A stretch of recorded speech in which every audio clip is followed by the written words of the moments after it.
Spider-Man Squishmallows exist now? Of course they do. Look at all this Spider-Man stuff. I might get it. In case you were wondering, I did not end up getting that Squishmallow.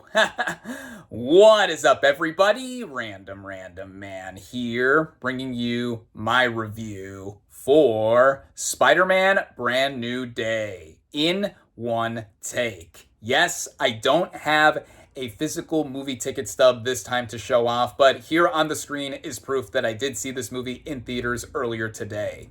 Based on the Marvel Comics character of the same name, the plot of this superhero film follows Peter Parker as he anonymously protects New York City as the titular superhero. But when a new threat arises, he must also deal with an evolution with his superpowers that is both surprising and potentially dangerous. Going into this movie, I was very much looking forward to seeing it. Now, for the most part, I am a fan of the MCU. Here, I am wearing a Captain America Shield shirt, which is now over 10 years old and is surprisingly holding up well. And this is now the 38th film in the Marvel Cinematic Universe. Yes, a lot can be said post-Avengers Endgame about how the series has gone on, but despite the mixed recent history that we have gotten, the Spider-Man movies specifically, I think, have been strong spots, even with everything that the MCU has been building up to going into this December with Avengers Doomsday, which I have a lot to say about that, but we can save that for when that review comes. Now, I have been a big fan of Spider-Man since I was a little kid. He was my favorite superhero back then, though now I veer towards Batman. Everything from the cartoons and the Sam Raimi trilogy of movies for Spider-Man, I just really found something that clicked with me, as with so many people the world over. Specifically in the MCU, of course, he was introduced in Captain America Civil War 10 years ago now. That was the occasion as to me getting this shirt, and being played by Tom Holland, he became my favorite Spider-Man, at least my favorite actor who has played Spider-Man, as he has grown into the role, with his feature films including 2017's Spider-Man Homecoming, which I thought was a really enjoyable entry. Then there was 2019's Spider-Man Far From Home, which I thought was a nice little epilogue or post-Avengers Endgame diversion to keep going with the character, plus that mid-credit scene, which directly led into 2021's Spider-Man No Way Home, which had so much going for it, even with the alleged secrecy behind it. But in any sense, that was quite a movie theater going experience during the pandemic, and that was a high point for many people within the MCU. And now this is the fourth film for Spider-Man in the MCU. Those previous three movies that I showed off were all directed by John Watts, and this time we have Destin Daniel Cretton taking over the directing reins for Spider-Man Brand New Day. I have been a fan of most of his filmography, going back to his indie roots. There was the feature film Short Term 12, based on his short film of the same name, which gave Brie Larson one of her earlier breakout roles. I love this movie. And then for the MCU, most recently, he not only did Shang-Chi, also from 2021, which I quite enjoyed, but he also did Wonder Man more recently on Disney+, which I haven't seen, but I heard very good things about, and apparently got canceled from getting a season 2 despite it getting renewed months ago. I don't know. Some of the Disney Plus shows for Marvel, most of them I think by now I haven't seen, because like I said, I still am a fan of the MCU for the most part, even with their now more recent spotty history, post-pandemic and everything else. But in any sense, I was still very much looking forward to seeing Spider-Man Brand New Day, and starting out with the cast and their performances, we have Tom Holland coming back as Peter Parker / Spider-Man. Now, as I've mentioned, he became so one with the role. He became my favorite actor to play Spider-Man, especially after his initial trilogy of movies really made him grow into the role, and by the end of No Way Home, I thought he really and truly earned the title of being Spider-Man.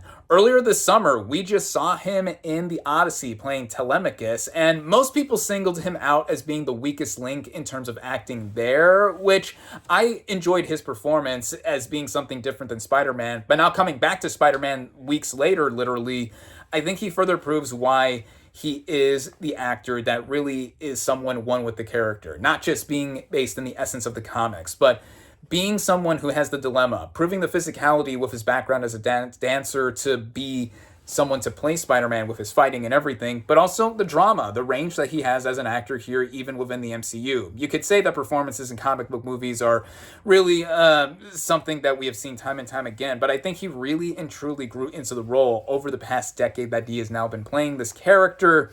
And there's some of the best character moments that we've had in any MCU Spidey movie are present here, mostly with Tom Holland. There's so many other people to mention here, some returning players from the previous movies, of course, too. Zendaya, Tom Holland's real-life wife. These two are basically spending their honeymoon period promoting both The Odyssey and Spider-Man Brand New Day. She comes back here as MJ. I love her as well, and especially with what happened at the end of No Way Home, in that Spider-Man is keeping his identity a secret after it got revealed, and mostly no one remembers him, and this includes MJ. So the scenes that they have together in them trying to not necessarily reconnect, but Spidey just essentially trying to like protect her, but also want to tell the truth and really want to go on with just being together after previous things have all happened. But of course, he's also Spider-Man. With great power comes great responsibility. So yeah, Zendaya, really great once again. Jacob Batalon as Ned, same thing here in how he was well used all around. And then we have Sadie Sink. And in case you don't know who she is playing, because her character has been shrouded in secrecy, I'm not going to give that away here, even though most of us know who she is by now. But her character has a lot going in with her, and it's mostly not revealed until the third act of this movie. The third act of this movie is mostly a secret and was kept out of the marketing, which was smart because it's going into the hype and anticipation of this movie. And of the young actors that really got their breakthrough in the show Stranger Things, she is one of the ones who really got that. And what she proved in that show, as well as here in Spider-Man Brand New Day, yeah, she's really going somewhere, and she's still very young, in her early to mid-20s, I believe. So, like, yeah, we're going to see a lot more from her, and I think that is something that we're all blessed to have. There's also Florence Pugh making a few appearances, 2 sequences specifically, here as Yelena Belova, aka Black Widow. I always love seeing her as this character. Tremel Tillman plays the head of the department that is basically going after something specific that I cannot mention entirely with the plot, but I've never seen this show Severance, which he won an Emmy for, but I thought he was quite good here in the moments that he had, especially towards the end. A pretty important character that interacts a lot with Spider-Man as well, too. And then, speaking of Emmy winners, we have Jon Bernthal playing Frank Castle, aka The Punisher. Now, if you don't know what he won an Emmy for, he won a Primetime Emmy Award for the series The Bear, which just ended earlier this year, and I love that show. I have never seen him play Frank Castle into anything prior to this, not even the one-shot special that he had earlier this year. And some people are saying that he is dumbed down from his TV MA roots here to a PG-13 movie, but I always like Jon Bernthal in just about anything he does. We just saw him earlier this year again, too, opposite Tom Holland in The Odyssey. And the chemistry that these two have together, it's quite funny seeing them spar and just basically not get along, even though they have to end up working with each other. So that was cool to see. And then speaking of Primetime Emmy Award winners from The Bear, we have Liza Colón-Zayas as Detective DeWolf, who I remember as a pretty prominent supporting character in the comics for Spider-Man here. She had more to do than I realized, and I thought she fit her role perfectly, basically being one of the few contacts or allies with Spider-Man while he is anonymous and saving the city all the time. I love her. I love seeing her here and branch out beyond what she did amazingly on The Bear. And then there's also Mark Ruffalo, of course, as Bruce Banner, aka the Hulk, now a professor at a university, and he had standout moments as well too, both when he really powers up as the green guy, and then also him as Dr. Bruce Banner. And I also want to give a quick shout out to Marissa Tomei as Aunt May. She has one notable sequence that has some of the pathos and emotion in this movie. And I always really liked her in the role of Aunt May. And just when she shows up here in this single appearance, it really makes a difference in showing what she is doing as an actress. And yeah, everyone all around. I might be missing a person or two from my memory, but I'm doing this all in one take and it's late here after getting back from the movie. But yeah, all around, the cast in this movie really bring their game, and they bring some of the best character moments and the best performance that Tom Holland has given as this character, both physically and emotionally. And then we get into the writing of this movie. The writing of this film shows, oh my god. At this late of an hour, come on, man, a vehicle like that passing by. Again, this is what I get for doing this in one take. But anyway, the writing of this movie. The movie takes place 4 years after Spider-Man No Way Home. And so almost in real time, we are experiencing the time jump of Spider-Man being on his own. Nobody knowing who he is in terms of his secret identity, and just being in the background, saving New York City on a day-to-day basis, while also being himself and realizing what he is trying to just realize with his purpose. There's so much to go into with his character in that sense. But what this movie does ultimately, on top of having a story that feels very classic Spider-Man from the comics or even the animated iterations that I've seen of him with cartoons, we also see this as an evolution for what the character is trying to do and continuing to be someone that is really universal for everyone. He, I would debate, is the most popular comic book character maybe ever, especially now of the modern era, between all the movies and other pop culture things that he's shown up in, because he's at first a kid, but again now, this is post Avengers Endgame, post Spider-Man No Way Home, a lot of big moments that happen to him. He really is now Spider-Man, though Tom Holland still looks quite young. He has aged into the role and is now showing what he is doing on his own, whether fighting bad guys and his whole animated ordeal, or also trying to do the right thing even when he himself is dealing with an evolution of sorts in his arachnid abilities. Now, he develops natural webbing from his body, similar to Tobey Maguire's version of Spider-Man, which they do make a reference to Peter 2 from Spider-Man No Way Home. And basically, he's trying to suppress that and trying to also fight this invisible force, if you would, that is taking over the bodies of people that it inhabits, moving from one body to another, and also with his whole personal life and stuff. That is a big thing as to why Spider-Man works as a character in most of the movies that he's appeared in. As long as they're not too crammed or bombarded with story, you get to see that on a day-to-day basis that he is trying to do the right thing and be the friendly neighborhood Spider-Man that we all know and love, and then dealing with all the characters and just how the movie moves and such. I would say that it mostly runs, for the most part, in a fashion that I think has always something going on and always stops in the right moments to where we get to reflect and sit back and just take it in, also with Peter. This is also helped out by the direction by Destin Daniel Cretton. He really helps give this movie a cadence and a pace and a focus that we see all coming together and having us go with the story, go with the characters, everything like that. Even his vision for how the action sequences and everything comes together visually. This is one of the more stunning Spider-Man movies we've gotten. Yes, most of the MCU and a lot of movies nowadays are riddled with green or blue screen and CGI and other visual effects and stuff, but here, I think it was among the more balanced that we have seen, especially recently in the MCU, because it feels like it's all complementing what the titular character is all about. The fight sequences in particular, we get a lot of moments where there's hand-to-hand combat sequences all shot very clear in view, and a lot of the moves that Spider-Man has are clearly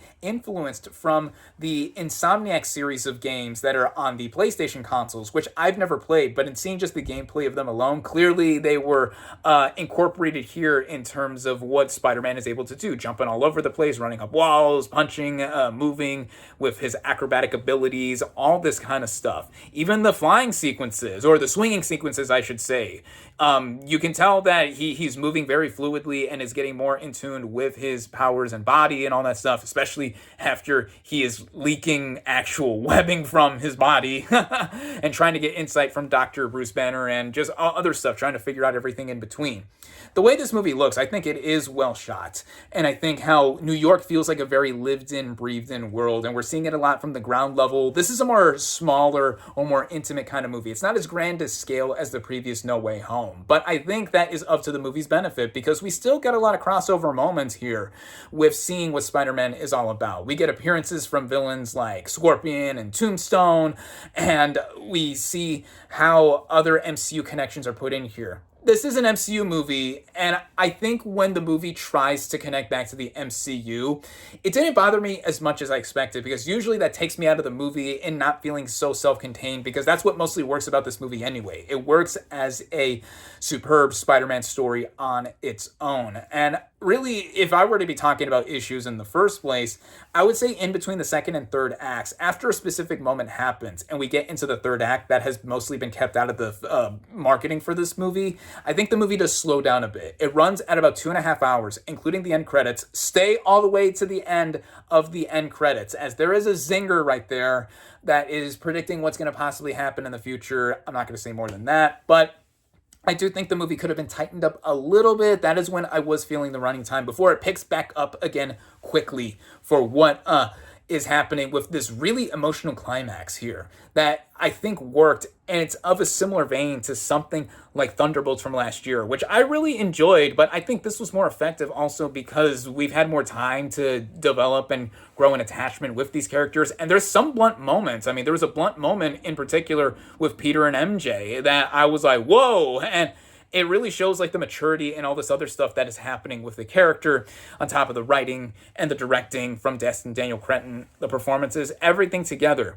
And I guess like really one other nitpick I would say I have is that sometimes there are certain things that aren't explained. I mean, they're just not really shown or dived into. Like, we don't get an idea as to how Peter like makes a living for himself while living on his own or anything like that. The Daily Bugle's not shown here. And before seeing this movie, I saw it confirmed that there's no J. Jonah Jameson. There's no J. Jonah Jameson or Daily Bugle. So it's like, oh, at least he could have been making money by taking pictures of himself to sell to the Bugle, if that was the case to be incorporated. But no, little stuff like that. That's really not that much to really take away from the fact that I really enjoyed this movie. It's the best among the MCU for Spider-Man. I think each of these movies have gotten better and better since we have gotten the 4 feature films for Spider-Man. And I think that among the MCU, this is one of the better entries that we have gotten recently. Some entries I've been more kinder to than others, or anything that you could say with the stuff that I've seen with the MCU. Most of the Disney Plus shows I've skipped over because a lot of it is starting to feel very obligatory if you want to keep up with everything. But yeah, even with that, if you're just following the movies mostly like I am, this on its own, you could just walk into this as a standalone Spider-Man movie, and this movie's already breaking box office records, and it's looking to continue to, because Spider-Man really is that character that everyone loves and supersedes pop culture, and just everyone knows and loves him. So that is something that I found really in tune with the film. I saw this film with my cousins. Shout out to you, Alex and little Alex. We got dinner afterward. Here is what I had for dinner. Very delicious. And they were both basically in agreement with me as well, too. So yeah, again, shout out to them for making today such a great day. And I thought Spider-Man Brand New Day was something that I would definitely recommend. And of course, you're probably already going to watch this, or if you're watching this review, you probably have already seen this movie by now and are probably going to see it again if you really are that diehard of an MCU or Spider-Man fan. And despite what I'm going to say with my final verdict in a little bit, even though my ratings for these movies have been pretty consistent, again, I think this is the best Spider-Man movie in the MCU thus far, mainly with the change-up in Destin Daniel Cretton's direction and just how vibrant and more free-flowing the movie is, with a lot of respect going to John Watts and what he did with the initial trilogy before this, being the groundwork for this. And I can't wait to see what Spider-Man's going to do further in the MCU with Tom Holland as his character. But for now, as it stands, once again, I really enjoyed Spider-Man Brand New Day. I definitely recommend it. With all of that being said, my final verdict for Spider-Man Brand New Day is 4 out of 5 stars. Thank you all, as always, for watching. Be sure to like this video, comment on what you thought of Spider-Man Brand New Day. Social media links in the description. Subscribe to my channel for more, and I'll catch you on the next movie review.